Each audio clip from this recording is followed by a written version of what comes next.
Hello, welcome to Now Tell Us. Now, this is a place where people come and tell us stories. They come and give us inspiration. They come and educate us on a subject. They come and we just have a conversation that is interesting. And always we have great guests with us and a great guest like today's. And before we get started, I want to know, do you have a dream? I have a dream myself. And I actually started dreaming when I was a small child, going to kindergarten, primary school. And I used to enjoy watching TV, watching those cartoons. Do you love cartoons? I love cartoons. And one of the cartoons that I used to love watching was Mickey Mouse, and was coming from a guy known as Disney, Walt Disney. Now, our guest today has a story about Walt Disney and anything to do with Disneyland. He's actually known as Dr. Disneyland, but his real name he's going to tell us right now. Welcome to the show, Dr. Disneyland. Well, hello, Anthony. How are you today? I'm fine. How about you? I'm doing great, and I appreciate that introduction. And I love that you start by talking about dreams and being a kid and watching cartoons, because I think we all have those memories. And if we can go back to what it was like to be a child and those earliest memories, we can tap in to some of those fondest memories. Yeah. When you were young, everything was possible. I mean, there's nothing that was unachievable. I believed that I could fly when I was a kid. I actually Absolutely. I Yeah. actually attempted sometimes to fly. I won't tell you what happened thereafter.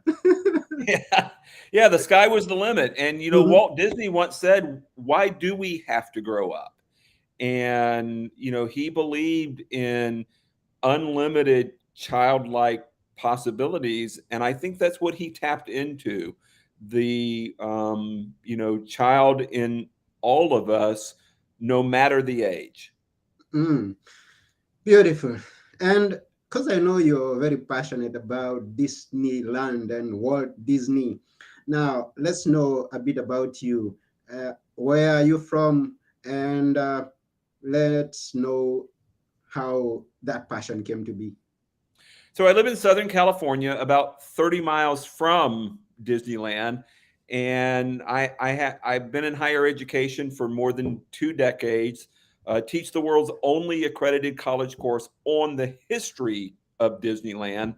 And Anthony, that course isn't about taking students and putting them on a roller coaster at an amusement park and giving them an easy A. No, the reason why I wanted to teach that class was to get students and now readers of my best-selling books and audiences in my keynote motivational inspirational speeches to understand, if you have a dream, if you have a goal, if you want to level up and be successful, you're inevitably going to have to embrace conflict. You're going to have to do hard things.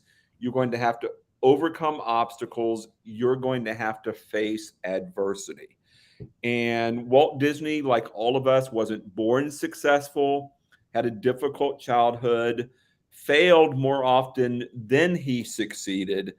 And he built Disneyland for the purpose of telling stories, stories that I believe are challenging us to go out after our magical day at the Magic Kingdom to then go out and live our own great story. And every great story requires what?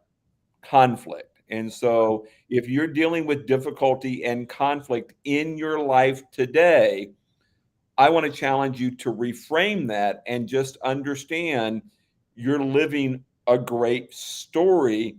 How can you leverage that to level up in your life? Hmm. And I'm curious to know, how did it all start for you with your interest in telling this story and in teaching the course? So My first trip to Disneyland wasn't until August of 1988, and I was excited to go, but was actually really disappointed. I hated that first trip because I didn't know anything about it. I stumbled in around 11 in the morning on a Sunday in August. Was excited to ride the first, newest, latest, greatest attraction, which back then was Star Tours in Tomorrowland, Mm-hmm. and waited more than 3 hours for my first Disneyland ride. And if any of our listeners have been to a Disney park, they probably know what I'm talking about, because you think of a Disney park, you think of really long lines. And by the time I had experienced that first attraction, it's now 2 o'clock in the afternoon. It's even more crowded. It's hot.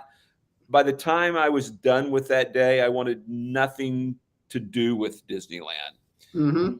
But I stayed in California long enough to realize for some reason that park really matters here. Mm-hmm. It's something that locals have in common with everyone else. People just love to go over and over and over again.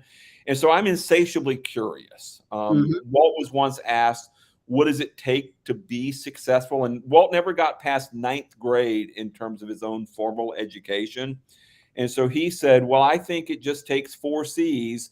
And for Walt, those four C's of success were courage, confidence, consistency, and curiosity. And fortunately, I've always been curious. And so, because everyone else loved Disneyland and I hated my first trip, I got curious.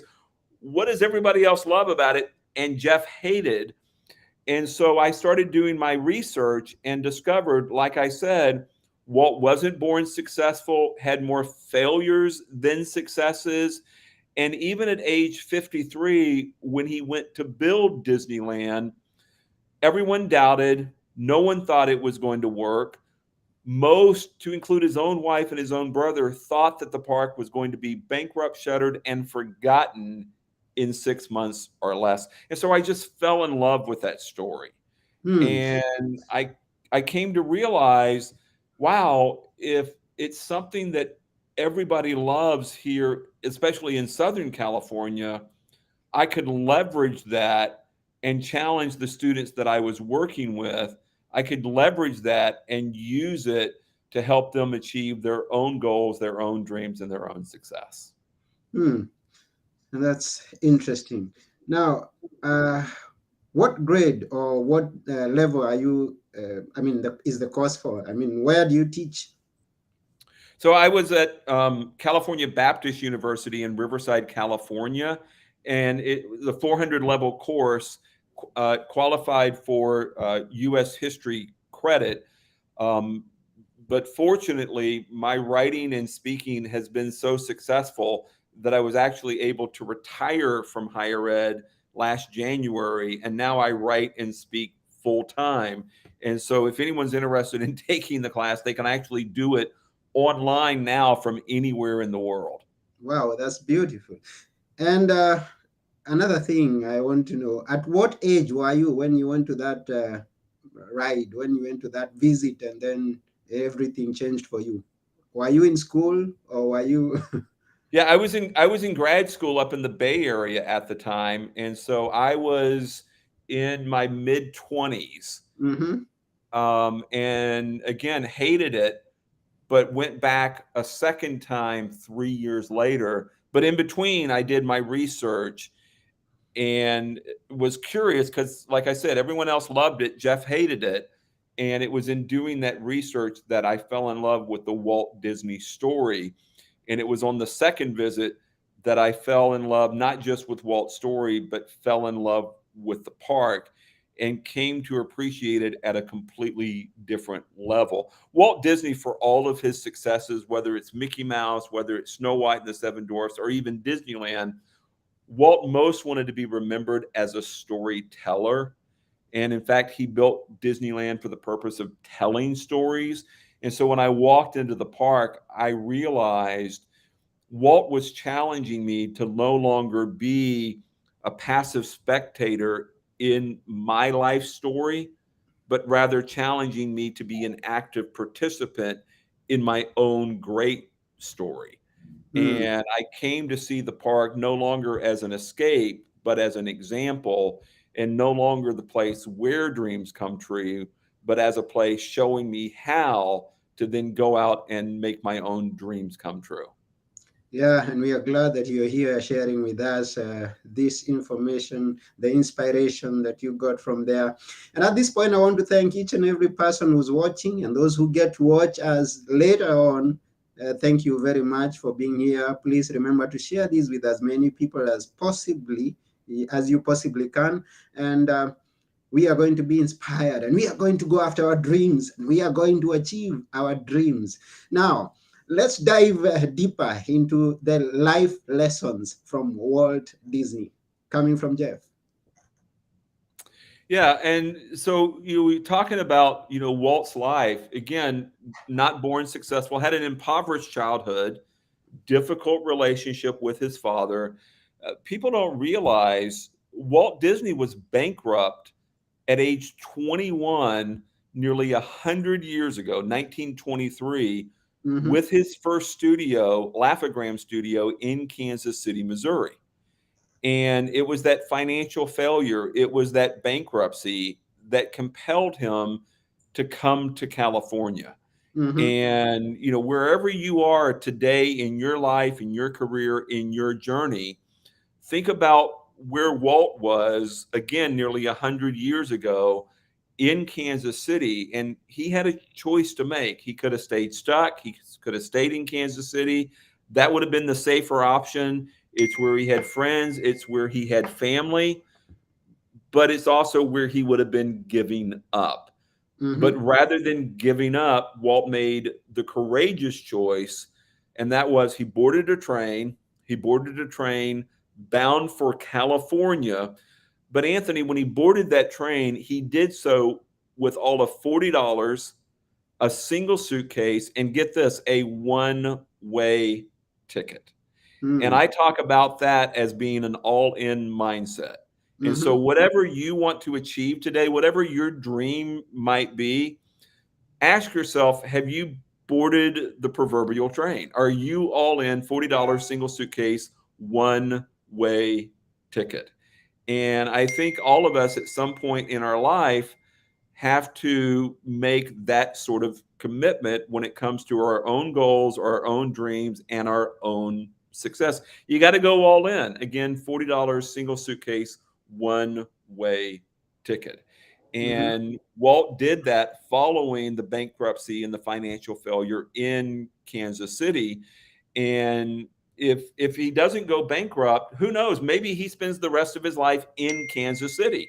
mm-hmm, Maybe he spends the rest of his life doing what he had been doing with Laugh-O-Gram Studio, which was only creating animation advertisements, working with the local dentist, teaching children how to brush their teeth.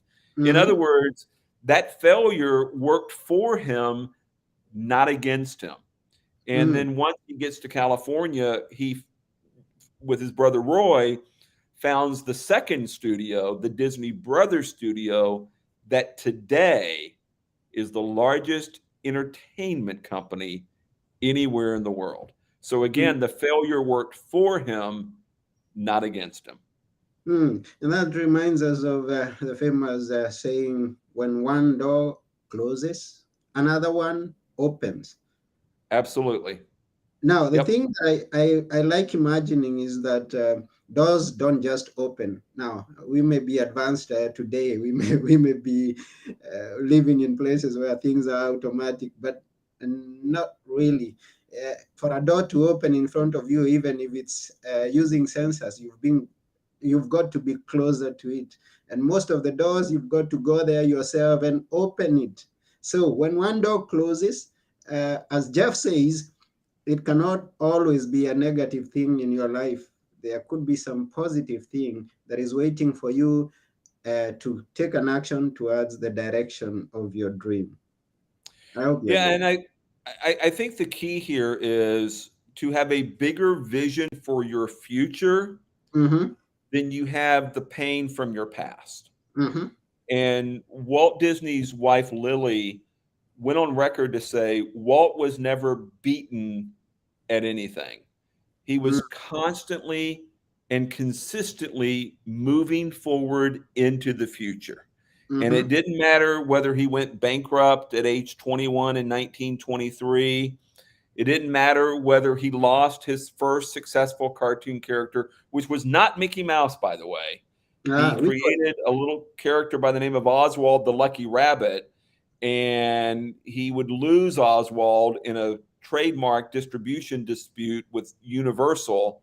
And it was only after losing Oswald and he's staring bankruptcy in the face all over again, Tony, that he Mm-hmm. has been forced to come up with Mickey Mouse. It's again, he doesn't stay stuck in the past. He's not looking backwards. He isn't going to be tied to that pain. He's going to have a bigger vision for the future and keep moving forward into that future.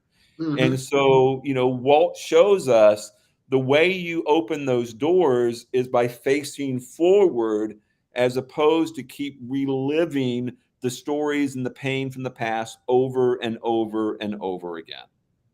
Yeah, because most of us are living yesterdays. I mean, so a person hurt me. I failed in school. Maybe my parents were not the best parents. Maybe they mistreated me, and we keep remembering that person who let us down. Yes, That person who broke my heart. Now you remind us that we should not be focusing on that. We should be focusing in the future, on the bigger absolutely. the future. If you focus on your past, then Mm-hmm. the pain of that past inevitably is going to keep cycling back and repeating itself over and over again. Instead, have a bigger vision for your future Mm-hmm. and focus on what you want and create an elevated emotion and an elevated state around the vision for that future. And that's Mm-hmm. what Walt was constantly doing. He knew that he was going to be successful once he arrived in California, which is why he purchased the one-way ticket. He wasn't Mm-hmm. going back to Kansas City. He wasn't going to go back to the bankruptcy. Once he lost Oswald, he didn't care that the rights belonged to Universal. He was moving on to bigger and better characters with Mickey Mouse, who to this day remains the most popular and profitable cartoon in animation history. Same with Snow White and the Seven Dwarfs, the world's first full length animated feature film, which many believe is the most profitable film that Hollywood has ever produced. And even from there, he goes on to create the world's first theme park that most people, to include his own wife and his own brother, think is going to be bankrupt, shuttered, and forgotten in 6 months or less.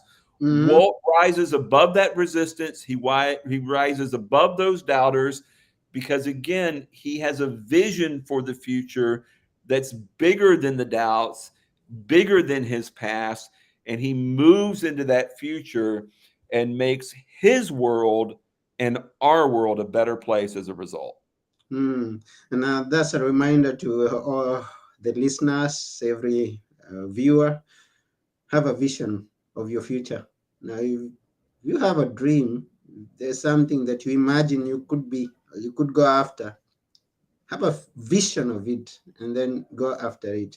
Now, at this point, um, in the thought of, has Jeff gone some through some experiences himself that left him challenged, where he met obstacles and he had to employ these lessons that we are learning?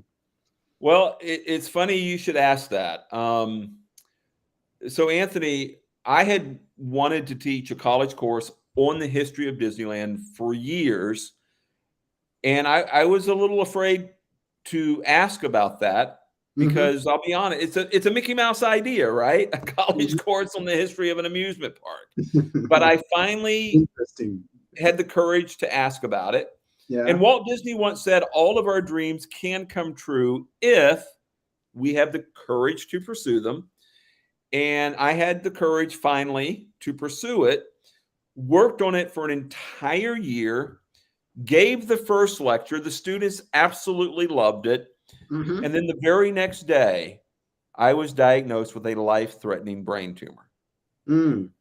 And the neurosurgeon at Cedar Sinai Hospital in downtown Los Angeles said to me, "It's life-threatening. It's got to come out. You have the weekend to get your affairs in order. Today's Friday. You need to be back here on Tuesday for brain surgery." Mm-hmm. And it was a 2 month recovery, which meant the class, which had just started, we had held class for all of one day.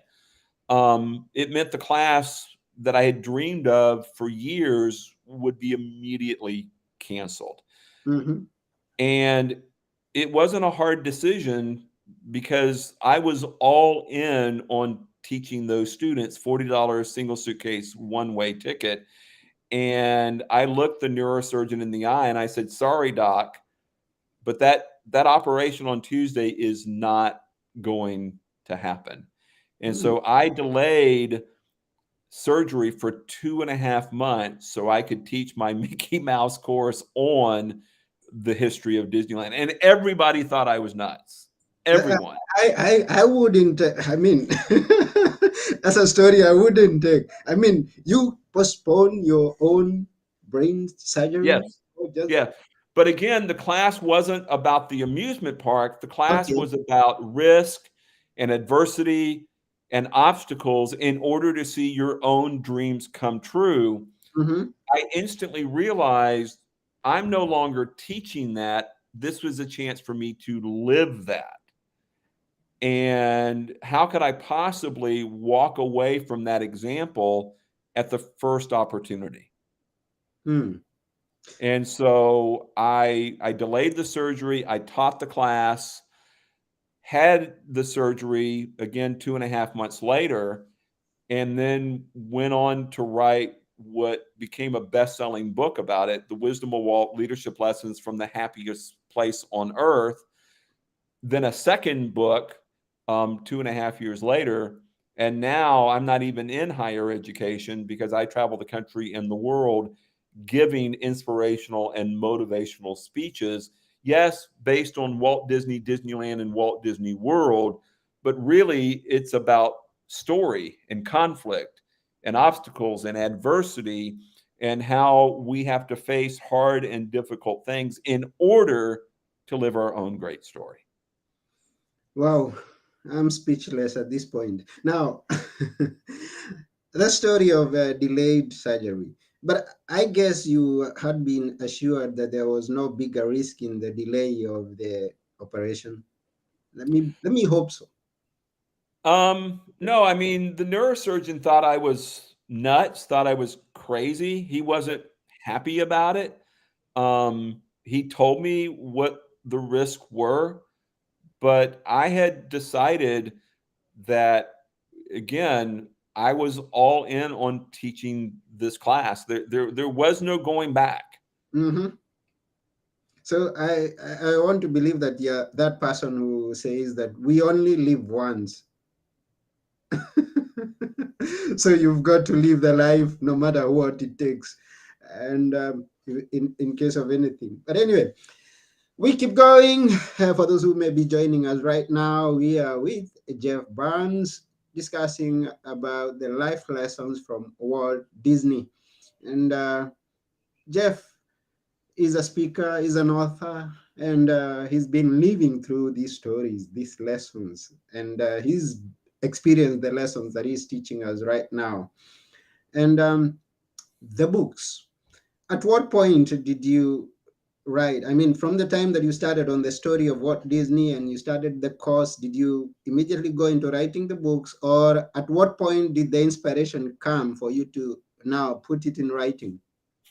Well, funny enough, Anthony, I knew after that second trip to Disneyland way back in 1991 Mm-hmm. that at some point in my life I was going to write a book about Disneyland. Mm-hmm. That's how inspired I was by Walt's life and story and how changed I was by that second trip to the park, even though I hated it so much Mm, on the first visit.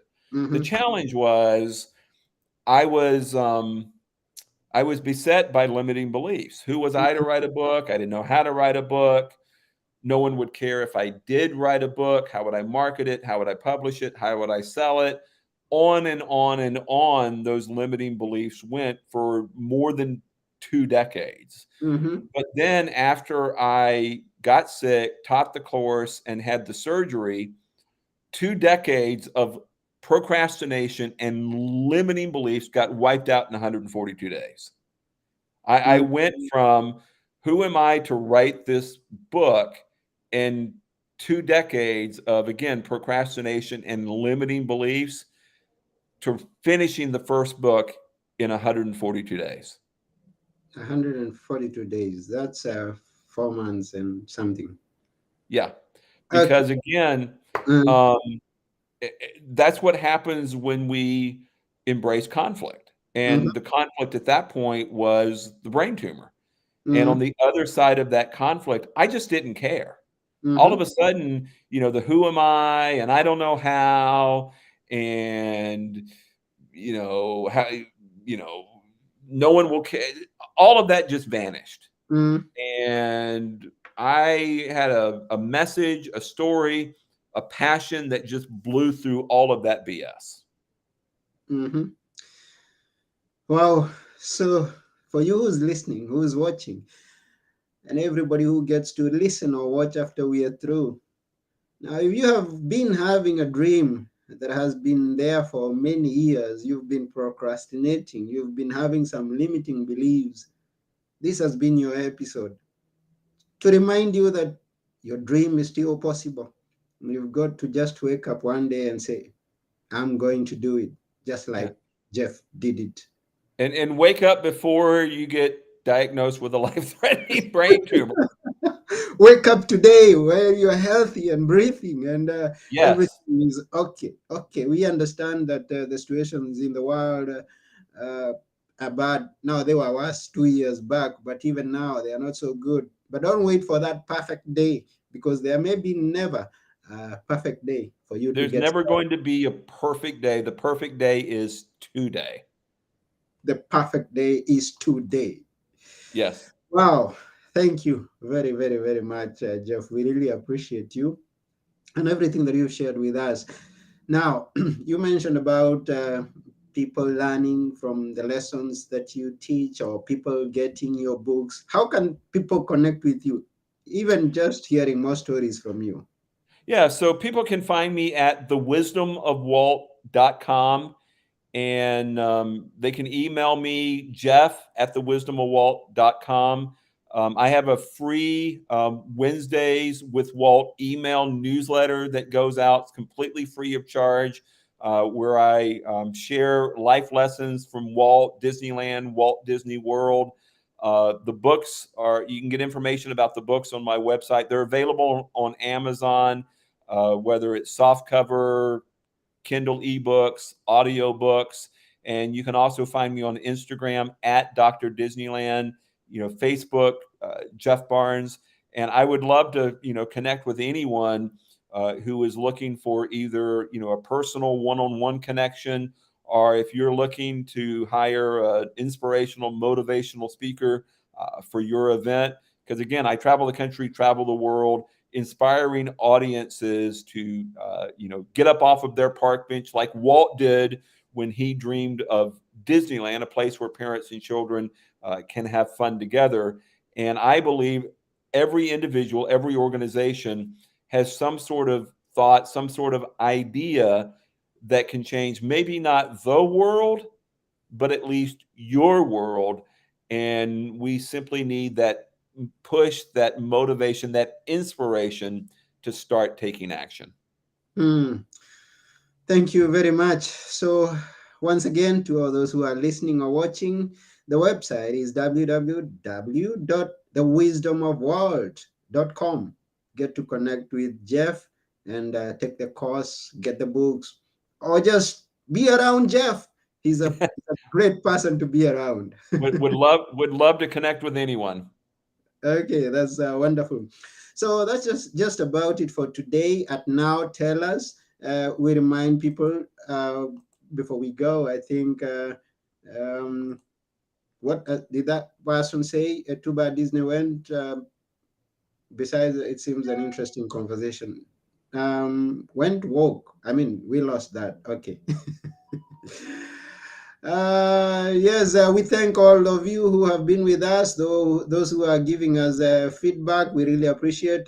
So Charles says, great stuff, Jeffrey, passionate story and full of inspiration. All the best going forward. Thank you very much, Charles. We really appreciate Andy Charles. We thank you, and every other person who's with us here, and those who get to watch after we are through.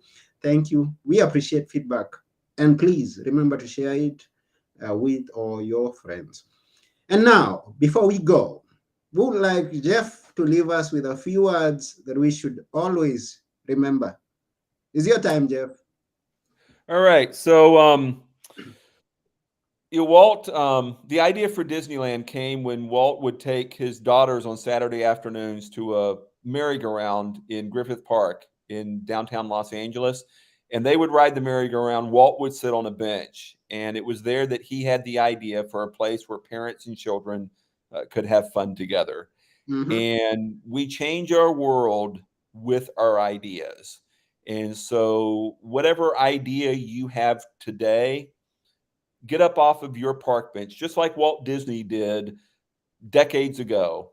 Get up off of your park bench, start taking action, and start changing at least your world. Leave the past behind and move forward into a much greater future. Thank you. Thank you very much, Jeff. In other words, all those of you who are watching, be the change that you want to see in this world. Yes, that's about it. And it's been a wonderful time together. And I have been your host, Anthony Moirore. And together with Jeff Barnes, we are saying bye for now. Bye bye. Thank you.